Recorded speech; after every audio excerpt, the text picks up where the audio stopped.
अस्सलामुअलैकुम दोस्तों, मेरा नाम है मोहम्मद यूसुफ और मेरा यूट्यूब चैनल देख रहे हैं जनाब खुशन। दोस्तों, आज हम बात करेंगे सुल्तान महमूद गजनी के हिंदुस्तान पर हमले। सुल्तान महमूद गजनी ने हिंदुस्तान पर कितने हमले किए?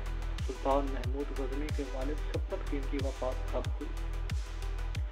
दोस्तों, आगे बढ़ने से पहले गुजारिश है कि आप हमारे चैनल को सब्सक्राइब कर दें ताकि हमारी नई आने वाली वीडियो का नोटिफिकेशन आपको मिलता रहे। दोस्तों, चलते हैं अपनी वीडियो की तरफ। दोस्तों, जब शफकत कीन की वफात अगस्त 997 ईस्वी में हुई तो उस वक्त सुल्तान महमूद अपने बाप की तरह से निशापुर का हाकिम मुकर्रर था और सुल्तान का भाई इस्माइल, जो बाप की वफात के मौका पर गजनी में मौजूद था, ने अपने ताजपोशी का ऐलान कर दिया। सुल्तान महमूद ने पहले खत किताबत के जरिए भाई इस्माइल से बात करने की कोशिश की। जब कोई हल ना निकला तो 998 ईस्वी में गजनी पर हमला कर दिया। इस्माइल की हुकूमत ख़त्म करके खुद गजनी की सल्तनत संभाल ली। दोस्तों, सुल्तान महमूद गजनी, जिनको इस्लामी तारीख के चंद अजीम जर्नैलों में शामिल किया जाता है, की फौज कमोबेश 1 लाख थी और फौज में अरब, गौरी, सल्जूक, अफगान और मुगल के अलावा 10 से 15,000 हिंदू सिपाही भी शामिल थे। दोस्तों, हिंदुस्तान से जितने भी फौजी भर्ती किए जाते थे वो बेशतर हिंदू होते थे। उनका कमांडर भी हिंदुस्तानी होता था, जिसको सिपहसालार हिंदवान कहा जाता था।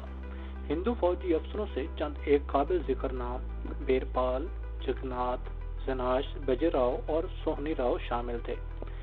अब्बासी खलीफा ने 999 ईस्वी में सुल्तान महमूद को यमन अल-दौला का खिताब अता किया, जिसकी मुनासबत से सुल्तान महमूद खानदान की हुकूमत को यमनी सल्तनत भी कहा जाता है। दोस्तों, महमूद गजनी ने हरात के करीब सहरा किनारे एक खास शहर हाथी नगर तमीर किया। इन खित्तों की गर्म आबो हवा हिंदुस्तान के मौसमों से मुताबिकत रखती थी। फिर उसने हिंदुस्तान से लाए हुए सैकड़ों हाथियों की परवरिश इस शहर में की। हाथियों के साथ उन्हें सुधारने वाले भी हिंदुस्तान से मंगवाए गए और यूं हाथी इस शहर में खुशो खरम हो गए। महमूद हर बरस इन हाथियों की मदद से हिंदुस्तान पर हमला आवर होता और वापसी पर उन्हें गजनी की बजाय हरात के करीब उस हाथी नगर में वापस भेज देता था। दोस्तों, सुल्तान महमूद गजनी, जिसकी सबसे बड़ी वजह शोहरत हिंदुस्तान पर 17 हमले हैं, की बुनियादी वजह जान लेना इंतहाई ज़रूरी है। मौजूदा पाकिस्तान के इलाके लाहौर से पेशावर तक का इलाका एक हिंदू राजा जयपाल की ज़ेर सल्तनत था।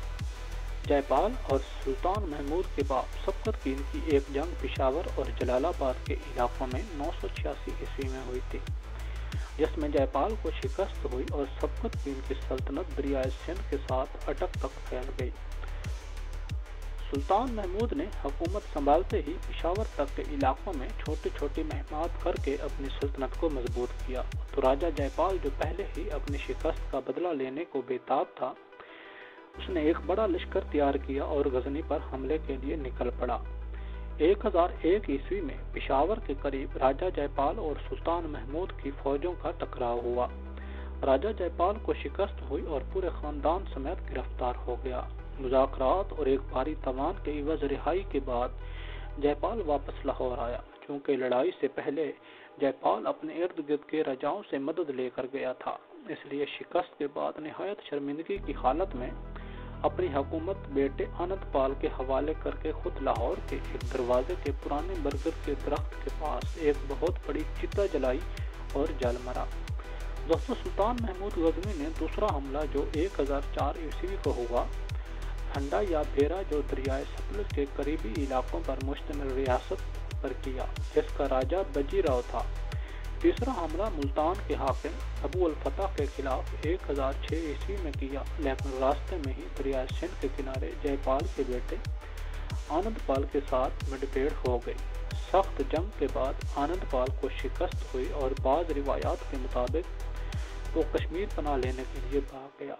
आनंदपाल को शिकस्त देने के बाद सुल्तान महमूद ने मुल्तान का रुख किया और मुल्तान को फतह करने के बाद कहा जाता है कि मुल्तान का हाकिम जयपाल के पोते सिखपाल को मुकर्रर किया, जो इस्लाम कबूल कर चुका था।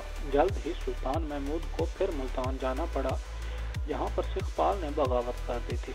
दोस्तों 1008 ईस्वी में सुल्तान ने शेखपाल को शिकस्त देकर माजूल कर दिया। इसी दौरान में आनंदपाल, जो शिकस्त खाकर कश्मीर भाग गया था, ने वापस आकर एक बार फिर सुल्तान के खिलाफ ऐलान जंग कर दिया। उसके साथ ही आनंदपाल ने इर्द गिर्द के राजाओं से मदद लेकर एक बहुत बड़ा लश्कर इकट्ठा कर दिया। 1008 ईस्वी के आखिरी दिनों में एक बार फिर दरियाए सिंध के करीब अटक के इलाके में जंग का आगाज हुआ। खूनरेज जंग के बाद आनंदपाल को एक बार फिर शिकस्त हुई।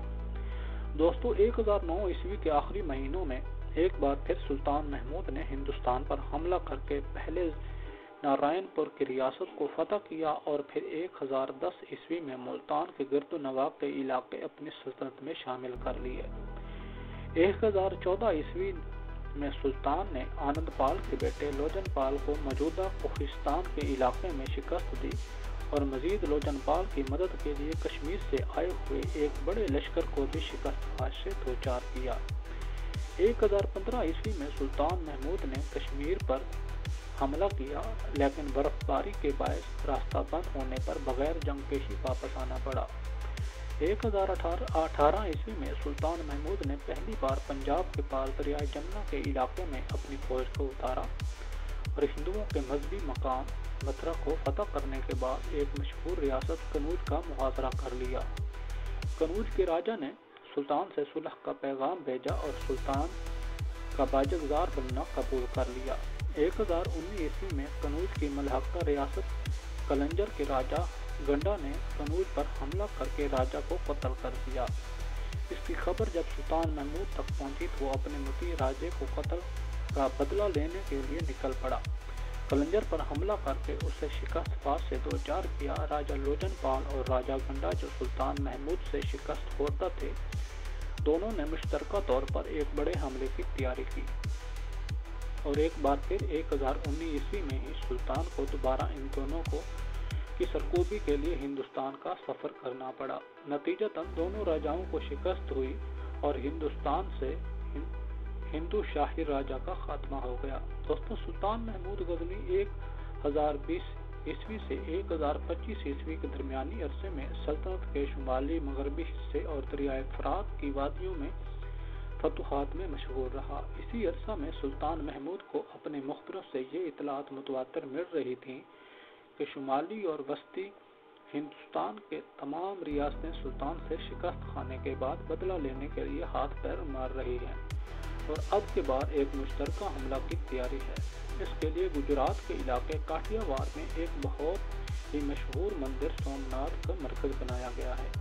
सोमनाथ समंदर के किनारे एक अजीम उलशान मंदिर था, जिसे पूरे हिंदुस्तान में हिंदुओं के दरमियान में एक मरकजी हैसियत हासिल थी।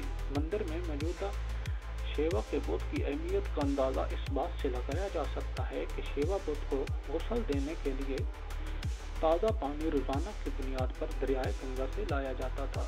जंग की तैयारियां जोर शोर से जारी थीं कि सुल्तान ने पेशगी हमले की तैयारी कर दी। गजनी ने सोमनाथ तक फासला तकरीबन 2600 किलोमीटर बनता है, जिसमें से 500 किलोमीटर तवील मुश्किल तरीन सहराए चोलिस्तान और राजस्थान भी पड़ता था। दोस्तों अक्टूबर 1025 ईस्वी में सुल्तान की फौज 30,000 सिपाहियों के साथ गजनी से रवाना हुई। 3 महीनों की मसाफत के बाद जनवरी 1026 ईस्वी में सोमनाथ मंदिर के करीब पड़ाव डाला। हिंदुस्तान के तवील वर्ष से महाराजे और राजवाड़े अपनी अपनी फौज के साथ मंदिर की हिफाजत के लिए मौजूद थे। जंग का आगाज हुआ और एक सख्त मुकाबले के बाद सुल्तान महमूद फतहयाब हुआ। मंदिर को तोड़ डाला गया। यही वो मशहूर जंग है जिसकी बिना पर बाज़ मुर्रिखीन ने सुल्तान महमूद की ज़ात को एक लुटेरा मशहूर करने में अहम किरदार अदा किया। सोमनाथ के बाद सुल्तान महमूद की हिंदुस्तान पर आखिरी लड़ाई 1027 ईस्वी में हुई, जो दरियाए सिंध से दरियाए ब्यास के दरमियानी इलाकों में फैले हुए थे। दोस्तों आखिरी 2-3 साल महमूद गजनी बीमार भी रहा। अपनी आखिरी जंगी मुहिम 1029 ईस्वी में ईरानी इलाके रे में अंजाम दी और रे के हाकिम आलबोया को शिकस्त दी। दोस्तों कहा जाता है कि दक और सल की मरज में मुब्तला होकर 30 अप्रैल 1030 ईस्वी में 59 साल की उम्र में सुल्तान महमूद गजनी की वफात हुई। दोस्तों उम्मीद करता हूँ आपको हमारी वीडियो अच्छी लगी होगी। वीडियो अच्छी लगी है वीडियो को लाइक कर दें, चैनल को सब्सक्राइब कर दें ताकि हमारी हाथ में आने वाली वीडियो का नोटिफिकेशन आपको बर वक्त मिलता रहे। दोस्तों मिलते हैं एक नई वीडियो के साथ, तब तक अपना बहुत सारा ख्याल रखिएगा। अल्लाह हाफिज़।